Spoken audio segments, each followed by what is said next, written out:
क्या फरिश्ते भी रमजान में रोजा रखते हैं? रमजान में फरिश्ते क्यों उतरते हैं? क्या आपने कभी गौर किया है, जब रमजान का मुकद्दस महीना आता है, हम रोजा रखते हैं, भूख सहते हैं, प्यास सहते हैं, सिर्फ अपने रब को राजी करने के लिए, तो दिल में एक सवाल जरूर आता है, क्या फरिश्ते भी रोजा रखते होंगे? क्या उन्हें भी भूख लगती है? क्या वो भी इफ्तार करते हैं, या उनका मामला हम इंसानों से बिल्कुल अलग है? आज की इस वीडियो में हम इस राज को आसान और दिल को छू लेने वाले अंदाज में समझेंगे, और यकीन मानिए आखिर तक सुनेंगे तो आपका दिल रमजान की इबादत के लिए और बेताब हो जाएगा। सबसे पहले हमें यह समझना होगा कि फरिश्ते आखिर होते कौन हैं। इस्लाम के मुताबिक फरिश्ते अल्लाह ताला की एक पाक और नूरानी मखलूक हैं। उन्हें नूर रोशनी से पैदा किया गया है। फरिश्तों की कुछ खास बातें होती हैं। उन्हें भूख नहीं लगती, उन्हें प्यास नहीं लगती, उन्हें नींद नहीं आती, उन्हें गुनाह करने की ख्वाहिश नहीं होती, वो कभी अल्लाह की नाफरमानी नहीं करते। कुरान में आता है कि फरिश्ते वही करते हैं जिसका उन्हें हुक्म दिया जाता है, यानी उनकी पूरी जिंदगी सिर्फ इबादत है, सिर्फ बंदगी है, सिर्फ तस्बीह है। क्या फरिश्ते भी रमजान में रोजा रखते हैं? जवाब है नहीं। फरिश्तों को रोजा रखने की जरूरत ही नहीं होती, क्योंकि रोजा इंसानों और जिन्हों के लिए इम्तिहान है। भूख और प्यास सहकर अपने नफ्स पर काबू पाना,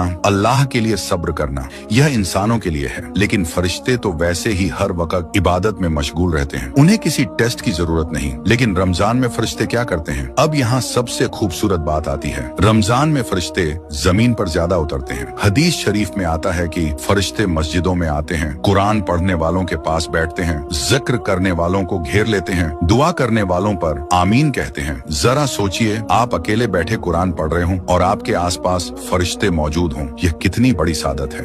एक और अजीम खुशखबरी, जब इंसान रोजा रखता है, भूखा प्यासा रहता है, अल्लाह की रजा के लिए सब्र करता है, तो फरिश्ते उसके लिए दुआ करते हैं। मतलब आपका रोजा सिर्फ आपका नहीं, आपके लिए आसमान से रहमतें उतर रही होती हैं। शब-ए कद्र, फरिश्तों की सबसे बड़ी आमद, रमजान की सबसे मुकद्दस रात शब-ए कद्र। कुरान में आता है कि इस रात फरिश्ते उतरते हैं। उलमा बताते हैं कि उस रात इतनी बड़ी तादाद में फरिश्ते उतरते हैं कि जमीन भर जाती है। हर जगह, मस्जिदों में, घरों में, इबादत करने वालों के पास, दुआ करने वालों के पास, यानी जिस इंसान ने उस रात इबादत कर ली, उसकी तकदीर बदल सकती है। फरिश्ते हर जगह नहीं आते, वो खास जगहों पर आते हैं, जहाँ अल्लाह का जिक्र होता है, जहाँ कुरान पढ़ा जाता है, जहाँ नमाज होती है, जहाँ सुकून और पाकीज़गी होती है। लेकिन फरिश्ते उन जगहों से दूर रहते हैं जहाँ गुनाह होते हैं, जहाँ झगड़ा होता है, जहाँ गंदी बातें होती हैं। इसलिए रमजान में हमें अपने घर का माहौल भी बदलना चाहिए। रोजा सिर्फ भूख और प्यास का नाम नहीं, रोजा है सब्र, तकवा, गुनाहों से दूरी, दिल की सफाई, अल्लाह के करीब होना।